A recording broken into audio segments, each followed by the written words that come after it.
मैं तो मोहम्मद सजाद हुसैन वेलकम करता हूँ आज एक नए सेशन के साथ।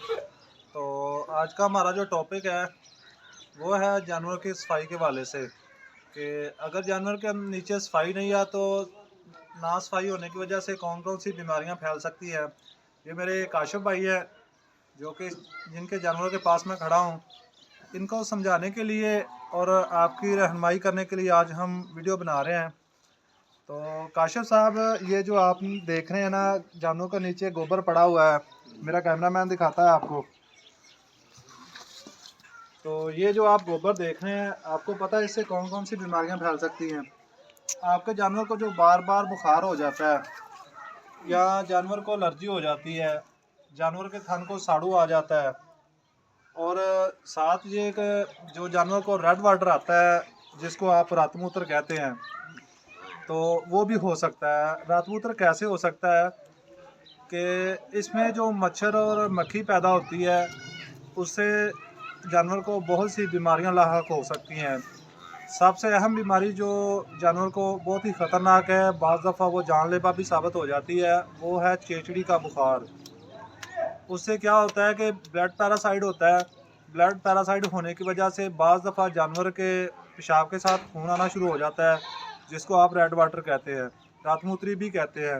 वो हो सकती है बीमारी, वो बहुत ही ख़तरनाक बीमारी है, उससे जानवर की जान भी जा सकती है, वो जानलेवा साबित हो सकती है। तो आपने अपने जानवरों की सफाई का ख़ास ख्याल रखा करें।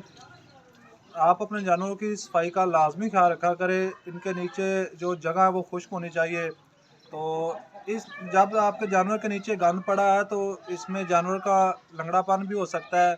जानवर के खुर में जो है इन्फेक्शन पैदा हो सकती है, रेशा आ जाता है, जिसकी वजह से जानवर जो है लंगड़ापन महसूस करता है, जिसको आप कहते हैं कि ये हुण लगान लग पाया तो टंग नहीं सही, ये भी बीमारी हो सकती है। तो दूसरा जो इसको चेचड़ी का बुखार है, इसमें चेचड़ी बहुत ही तेज़ी से परवरिश करती है। तो वो एक जानवर को जब जिस्म में डंग करती है तो उससे जो जानवर के जिस्म में बैक्टीरिया छोड़ती है ना, वो बहुत ही ख़तरनाक होते हैं।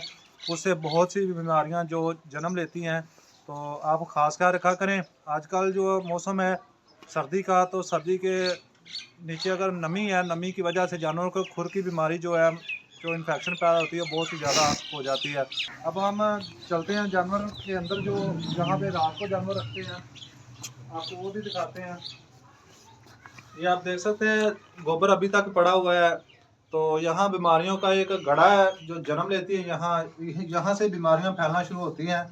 तो काशिफ भाई, आपने इधर सफाई रखनी है, और ये जानवर के जो नीचे आपने जगह रखी है, फर्श लगा है, फर्श को बराबर लेवल होना चाहिए। ये ऐसे फर्श है ना, तो अगर आपका कोई जानवर प्रेग्नेंट है, इस जगह पे आप, मेरा कैमरामैन दिखाता है, अगर आप इस जगह पे बांधोगे, अपने जानवर को रखोगे, तो जानवर के अंदर जो प्रोलैप्स के केस आना शुरू हो जाएंगे।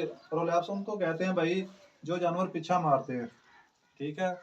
तो वो मसले आज आ सकते हैं। थन का साड़ू आ सकता है। जो साड़ू पड़ता है इसी वजह से पड़ता है, यहाँ से बैक्टीरिया जो जानवर के थन में शामिल होता है, उसकी वजह से आपके थन के जो जानवर के थन है वो ज़ाया हो सकते हैं। अगर जानवर का थन ज़ाया हो जाए तो समझ जाएं कि 50,000 रुपये कीमत जानवर की कम हो जाती है। तो उम्मीद करते हैं कि, मेरा ख्याल है काशिफ भाई, आप अपने जानवरों का ख्याल रखेंगे।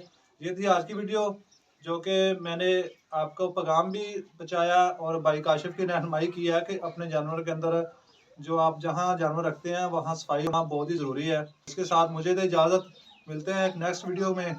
तो तब तक मुझे दे इजाज़त, अल्लाह हाफिज़।